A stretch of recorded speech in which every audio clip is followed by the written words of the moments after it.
Hello, good afternoon, good evening, good morning. This is a new video. I hope all of you are doing okay. Okay, so let's move on for the theme of today. It is study article 23. It has the theme, with God, you are never alone. With God, you are never alone. We will discuss this by reading Psalm chapter 145 verse 18, it reads, Jehovah is near to all those calling upon him, to all those who call upon him in trueness. Good. So the first question of this article in the magazine that I'm analyzing is this: why may servants of God sometimes feel alone? And if you want to have access to that magazine, let me know in the comments. For some, these feelings soon pass. For others, the loneliness may linger. We may feel lonely even when we are surrounded by people. That's the big difference between the word alone and lonely. You already know that, but it keeps reminding us. Some struggle to fit into a new congregation. Others deeply miss the companionship of a loved one who has passed away.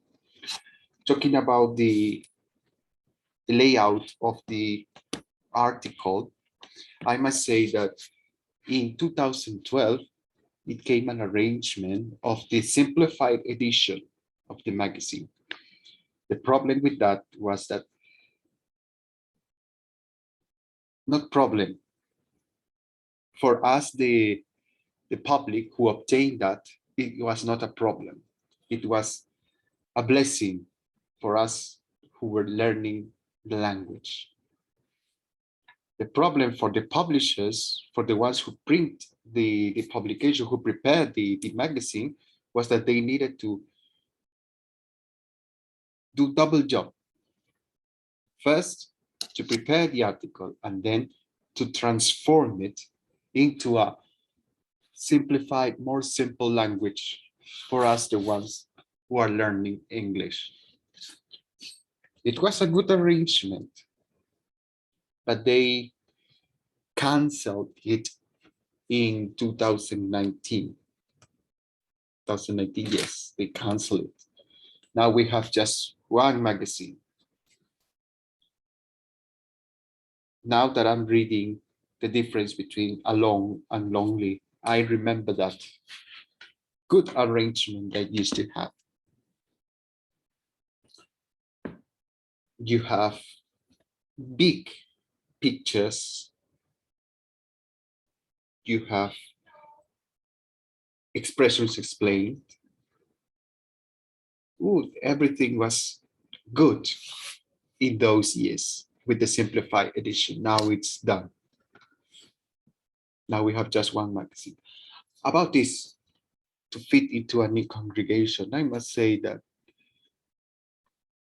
I experienced that. In the year 2010, the CEO decided that the neighboring brothers and sisters needed our assistance with the job. But the CEO never took into consideration our feelings. I remember that in one regular pioneer meeting with the CEO, he said, the ones who don't want to go to the neighboring congregation can say goodbye to the privilege of being regular pioneers. And I said, what? Are you really conditioning the time that I dedicate to service? I don't think so. So that really had an impact on me. I still remember that because in the first 2-3 weeks, I felt very sad for not being with my friends. I miss them deeply. And according to the scripture, we should form a bond with the brothers and sisters. So when we go to a different assignment, that bond is cut in the middle, is severed. So what is going to happen with the ones separated, being separated from our brothers and sisters, our friends or relatives? Not fair. Let's continue analyzing this. Some Christians, especially those who have recently learned the truth, feel isolated when they face rejection or persecution from unbelieving family members and former friends. Is that so? The people I know never had this trouble. I met people who are alone in the congregation, but they never suffer persecution. The ones I know, perhaps in other countries it happens, or in other provinces, but not that I know. Maybe. Good. So what else we have here? What questions will we consider? How does God help us? What can we do to help ourselves? How can we help others in our congregation who feel lonely? God takes note. So we would analyze these questions in the following presentations, and we should take note of God. Let's see the question for that. How did God show concern for Elijah? Worshippers of God were being severely persecuted, and Elijah was a special target of powerful enemies who opposed God. Let's read what it has to say in 1 Kings chapter 19.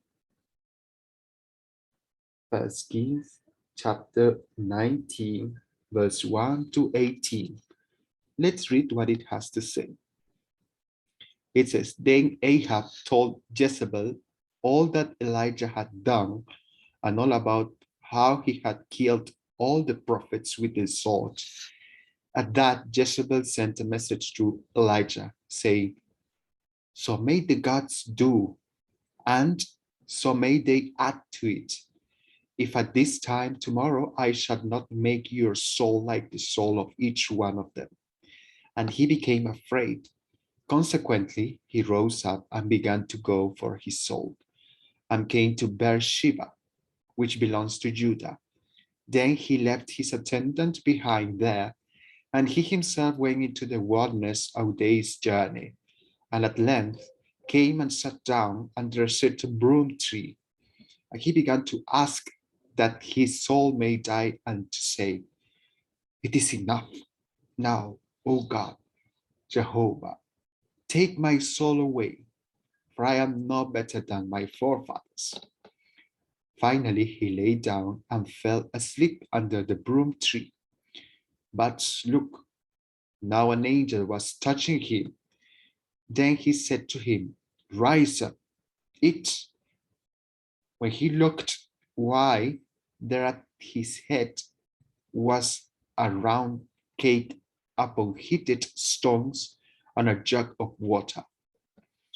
And he began to eat and drink, after which he lay down again. Later, the angel of Jehovah came back a second time and touched him and said, Rise up, eat, for the journey is too much for you. So he rose up and ate and drank, and he kept going in the power of that nourishment for 40 days and 40 nights, as far as the mountain of the true God, Horeb. There he finally entered into a cave, that he might spend the night there. And look, there was Jehovah's word for him, and it went on to say to him, What's your business here, Elijah? To this he said, I've been absolutely jealous for Jehovah, the God of armies, for the sons of Israel have left your covenant. Your altars they have torn down, and your prophets they've killed with the sword, so that I only am left. And they begin looking for my soul to take it away. Go. there was a mistake here. Take it away, for I am no better than my forefathers. Oh, it's the problem with this machinery.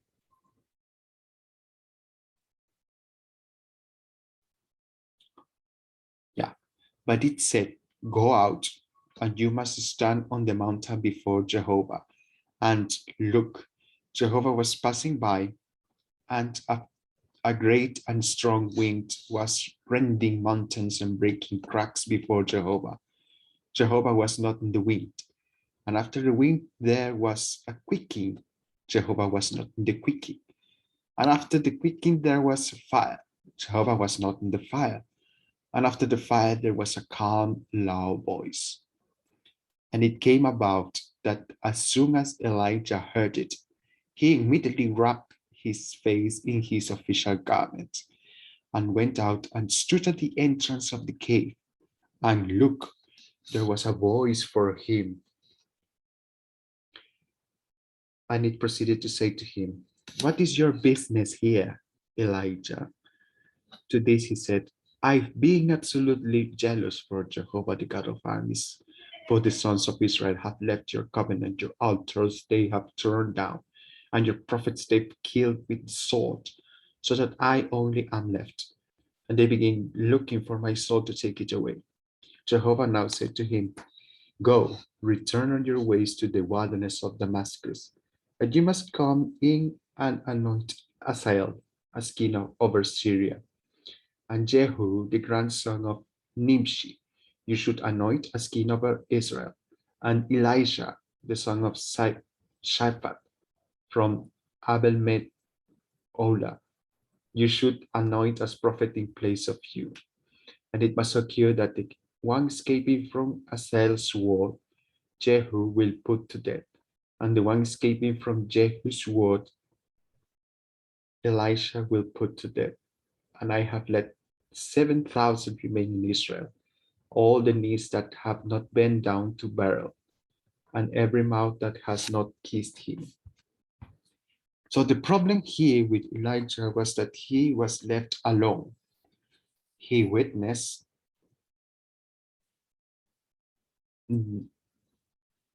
his companions being killed, other prophets being killed. So the situation must have been really tough for him.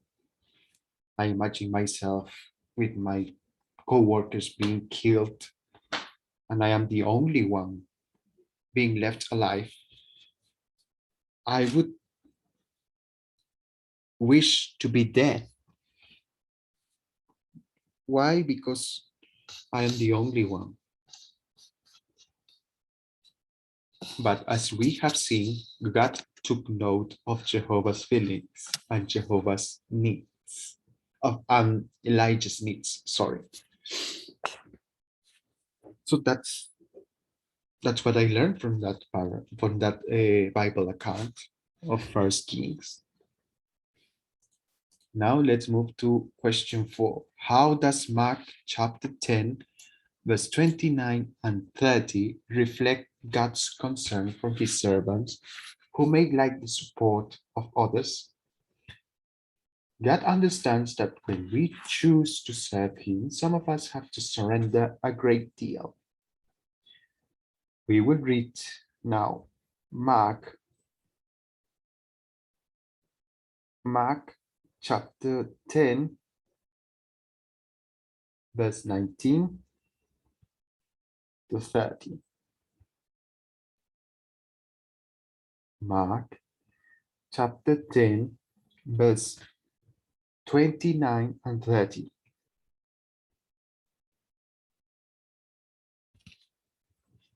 Jesus said, truly I say to you men, no one has left house or brothers or sisters or mother or father or children or fields for my sake and for the sake of the good news, who will not get 100-fold now in this period of time, houses and brothers and sisters and mothers and children and fields with persecutions, and in the coming system of things, everlasting life.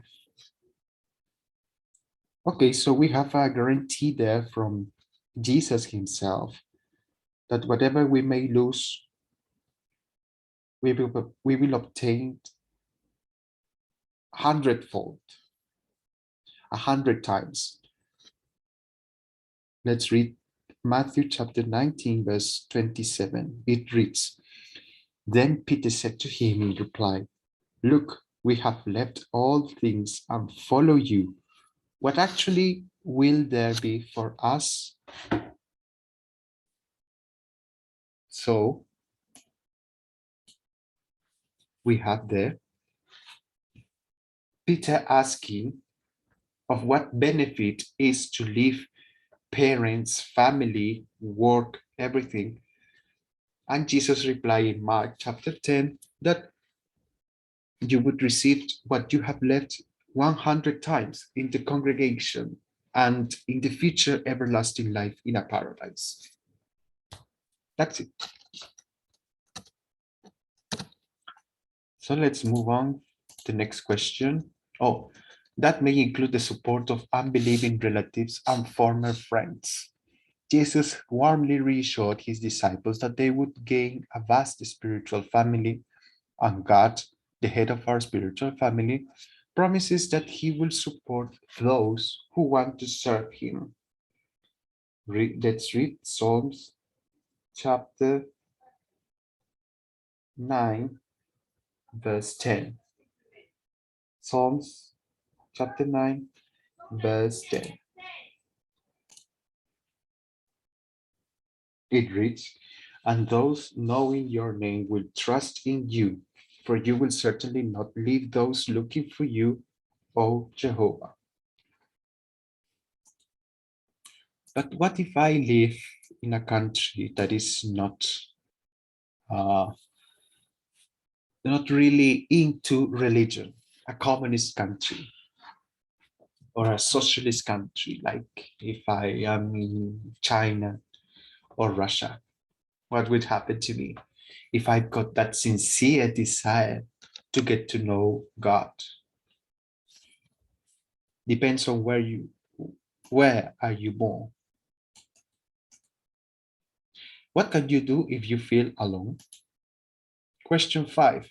What benefits come from focusing on how God is sustaining you? This will help you to maintain a balanced view of your situation. A single sister named Carol, who has no family in the truth, says, Looking back and meditating on how God has supported me through trials really helps me feel that I'm not alone. But what trials is she talking about? Is she talking about trials in job? What economical trials? It is really vague, this comment. Through trials. Which trials? All of us has trials. And atheists also have trials.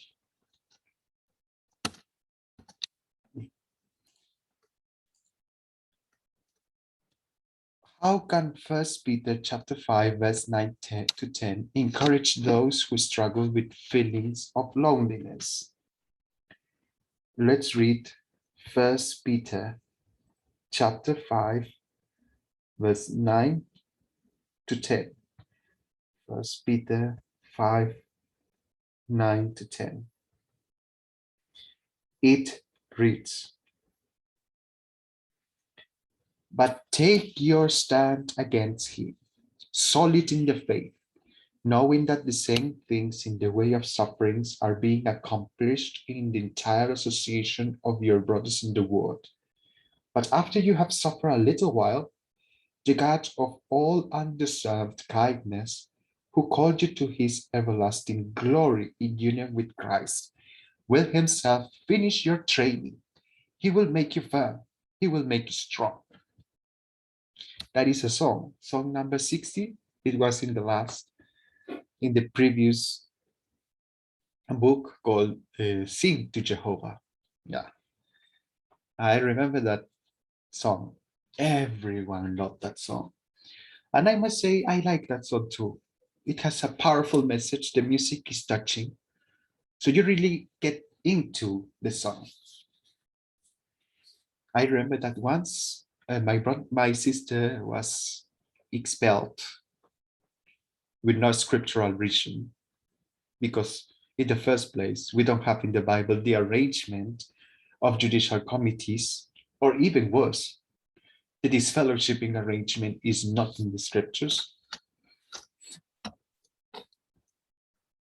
At least you would have a reproof supported vaguely by the scriptures at just the maximum that you would have. But the disfellowshipping arrangement is not in the scriptures. Anyway, my sister was disfellowshipped, and while she was singing that song, I could clearly see that she was weeping. And I said, why is she weeping? Because of the lyrics of the song, perhaps, or the song. In order to control people, minds, and emotions, different minds and different emotions can be controlled by singing and by the music. It has been tested scientifically that if you really want to control people, that is the thing to do. To play music that touches the heart, and lyrics that you yourself will be singing that can really touch your heart. It's based on emotions, not on facts. It is working. Look how many people you have in religions nowadays. Think about how God is helping fellow believers who feel lonely. Hiroshi, a brother who for many years has been the only witness in his family, says, in the congregation, it's easy to see that no one has perfect circumstances. Knowing that we are all doing our best to serve God can encourage those of us who are alone in the truth.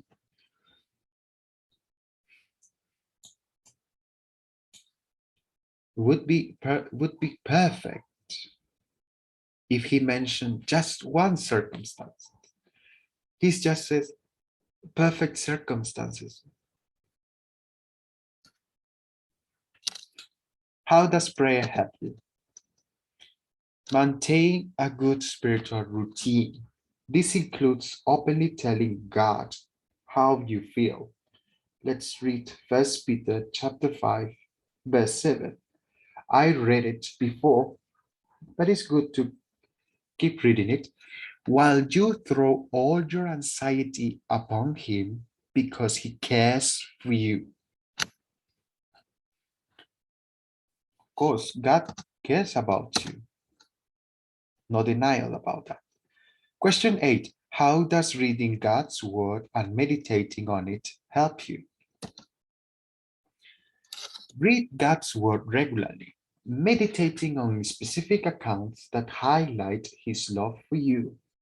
Some Christians memorize the scriptures that are particularly comforting, such as Psalms chapter 27, verse 10. Let's read what this Bible account has to say. Psalm chapter 27, verse 10. It says, in case my own father and my own mother did leave me, even Jehovah himself would take me up. Encouraging Bible text. And it was written in the time that the Israelites were disloyal. Just some of them were disloyal. Were loyal, sorry. Let's read 41 verse 10. It reads, don't be afraid, for I am with you. Don't gaze about, for I am your God. I'll fortify you. I'll really help you. I'll really keep fast hold of you with my right hand of righteousness. It's good. The problem is that when I read the Bible, especially the writings of Moses, really, it's difficult to see God's love there. I mean, the law in itself has a parts that are not really made for the 21st century, is it?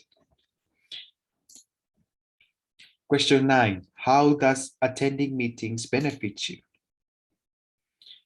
You will benefit from the encouraging program, and you can also get to know your brothers.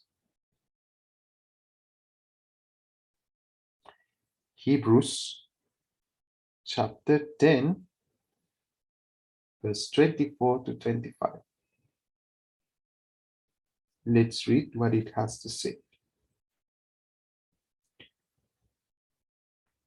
And let us consider one another to incite to love and fine works, not forsaking the gathering of ourselves together, as some have the custom, but encouraging one another, and all the more so as you behold the day drawing near.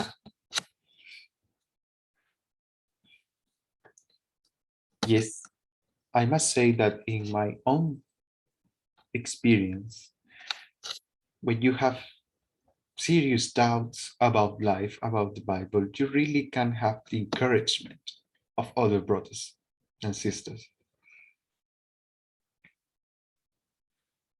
But it has changed since this pandemic has started.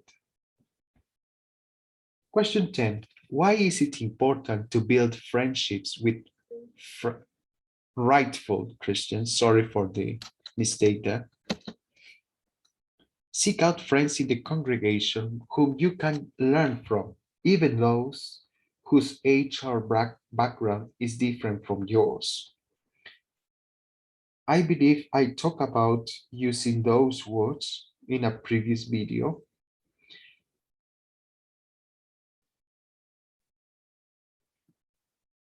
But it's not appropriate to use the word background in writing, especially when you are writing something that is going to be public.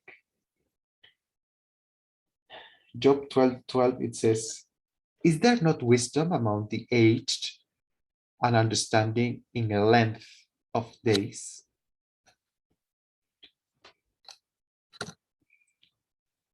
11. What must you do to build strong friendships? Making new friends may not be easy, especially if you are shy. It can be a challenge to share your feelings with someone else, but such open communication is the basis for a close friendship. Yes, but by nature, I am a shy person. So if I go to a new environment, believe me, I would isolate myself. I would be extremely lonely, even though I am surrounded by dozens of people. I would be completely isolated. I am that kind of person. So here they are encouraging that we develop that open communication. Open communication for me is just to say good night. Good night. I hope you are doing okay. Good night. I hope you enjoyed the meeting. That's it. If ever the person has to talk more about routine, about work, about whatever, it's okay, but not I I'm telling you in my own case, I wouldn't do that because I'm shy. I'm timid. Question 12. How can the ministry help you to make good friends? One of the best ways to make friends is by sharing the ministry with fellow Christians. Building friendships with faithful Christians is definitely worth the effort. Good. God uses such friendships to help you battle distressing feelings such as loneliness. Let's read what it has to say here in Proverbs. Proverbs chapter 17, verse 17. It reads, "A true companion is loving all the time, and is a brother that is born for when there is distress." Yes, I can testify that paragraph 12 is well written, and you really get to know people when you are out in the ministry. I've been in the ministry 4 days, 4 hours a day for 2 years. I've been in the ministry and I met every single person there in the ministry, every single brother and sister. So it's true. In the ministry, you really have that chance to get to know everyone. Not so much with the pandemic. It's different now. Help others to feel part of our family. Question 13. What responsibility do all in the congregation have?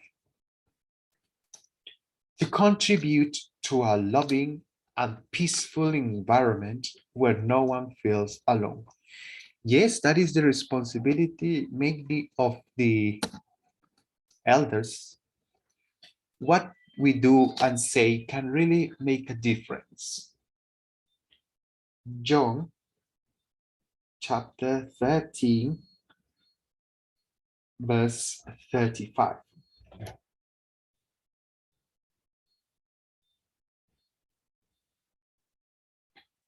13:35. I know what it has to say, but it's good that we read it again. It reads, "By this all will know that you are my disciples, if you have love among yourselves." Yes, but the biggest responsibility is of the heads of the congregation. Question 14. What can you do to make friends with new ones? Take the initiative to offer your friendship. We can start by warmly welcoming new ones to the congregation. Romans chapter 15, verse 7. That is really the job of the attendants, not of all the brothers and sisters. The attendants have that responsibility. It reads, "Therefore, welcome one another, just as the Christ also welcomed us, with glory to God in view." But what does it mean, this welcoming of Christ? That welcoming, can we really see Jesus at the door of the temple, of the synagogue, welcoming people? Not really.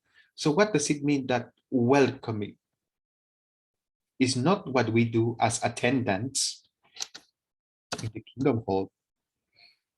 Nevertheless, we want to offer more than just a friendly smile. We want to build strong friendships over time. So take a warm and sincere interest in new ones. I believe that's the job of the attendants, more of all the brothers and sisters. That's why they are called attendants. That's why we have attendants. If we don't have attendants, then all of us would be attendants. That would be my job. I can clearly remember as recent as 2019 that I didn't qualify to be an attendant because of a problem. So really, I'm not qualified to warmly welcome new ones in the door. I'm not qualified. I'm not exemplary. So these words that are on the screen are just for exemplary brothers and sisters, not for all of us. Because if all men were encouraged to take the initiative to make others feel part of the family, then all of us should be attendants, not just the exemplary ones. While respecting their privacy, try to understand what they may be going through. Some may have difficulty expressing their feelings, so be careful not to press them to talk. Good advice. I remember that one brother who is such an exemplary brother for me, just for me, spiritual.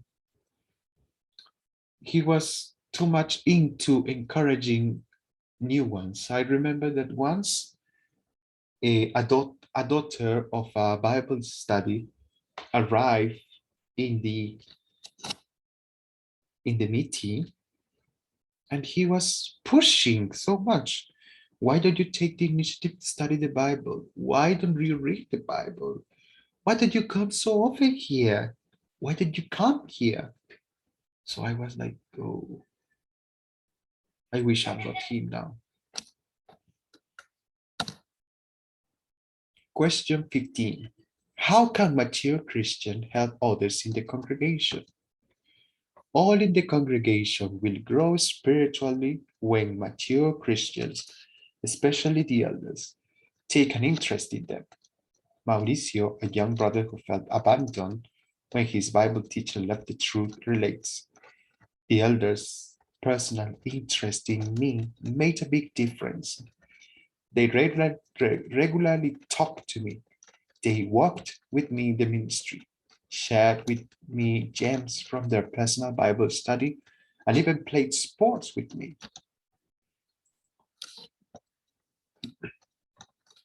I would love to know what was the reason why he left the truth. I would love to know that. Questions 16 and 17. In what practical ways may we be able to help others? Often all you need is a simple act of kindness at the right time, says Leo, who serves as a missionary in the land far away from his family. The rest of the paragraph is not for COVID era. Sorry to say, but I'm not going to discuss something not proper for this era of COVID, that everything has changed. No longer we have ministry from door to door, no longer meetings.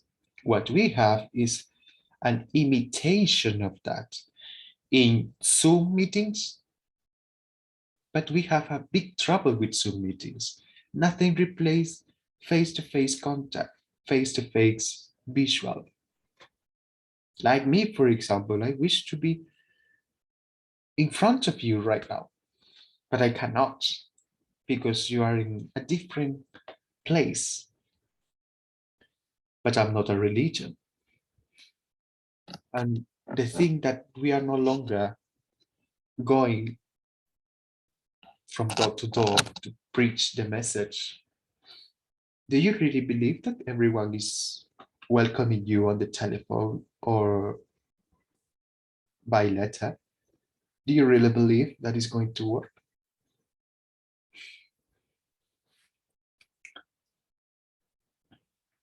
We need to be realistic, okay? Oh, we have more. 18. How can we apply 2 Corinthians chapter 6, verse 11 to 13 when we show hospitality? Hospitality, yes, and I put that picture because for me, that really is hospitality. Imagine that someone invites you to such a big meal. I would say to him, you are so much hospitable to me. Don't get me wrong. Could be any meal in any venue, even in your kitchen. But that shows that you are hospitable. It reads, our mouth has been opened to you, Corinthians. Our heart was widened out. You are not cramped for room within us, but you are cramped for room in your own tender affections. So, as a recompense in return, I speak as to children. You too widen out. Spend time together. Try to include different brothers in your social activities, especially those who may feel alone. But how can I know that someone feels alone? I know people, for example, in the meetings, I met people who wanted just to be alone. They were just reading the Bible or reading any other material or getting prepared, and they wanted to be alone in that situation. I met also brothers who were so tired from work that they just want to go after the meeting. They don't want to discuss anything. Or when they just arrive, they don't want to discuss anything. They just want to be seated. They want to attend the program peacefully. They want to be alone. What can we do if someone wants to be alone?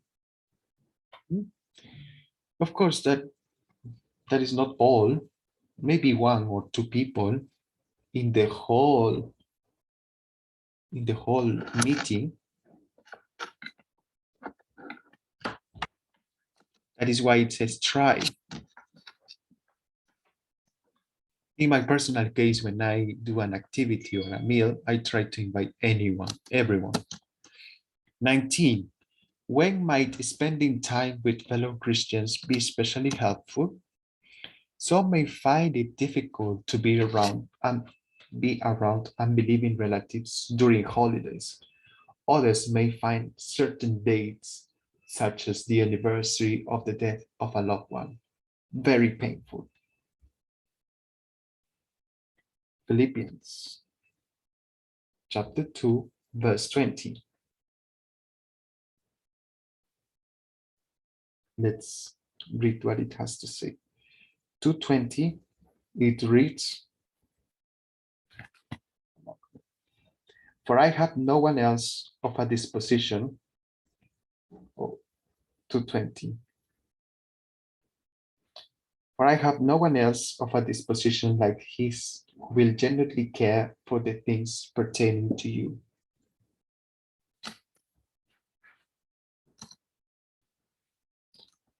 I don't have nothing to say about this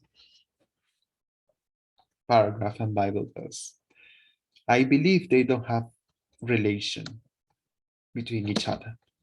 20. How can Jesus' word recorded at Matthew chapter 2, 12, verse 48 to 50 help us when we feel lonely? There are many reasons why a Christian could at times feel alone. Yet, we must never forget that God is fully aware of such feelings. Yeah, I think especially the ones who don't have wife till now in my case. I don't have a wife, and it can be hard not to have your partner in life. Let's read what it has to say. As an answer, he said to the one telling him, who is my mother and who are my brothers? And extending his hand toward his disciples, he said, look, my mother and my brothers, for whoever does the will of my Father, who is in heaven, the same is my brother and sister and mother. Good. So it's all I have to say for this analysis. Of course, I'm doing my analysis so wrong, but at least I'm doing it. I'm saving times for the ones preparing and giving a different angle, different perspective. and my experience to this article. So I hope you enjoy it. Don't forget to subscribe and to share the video if you can. Okay, bye.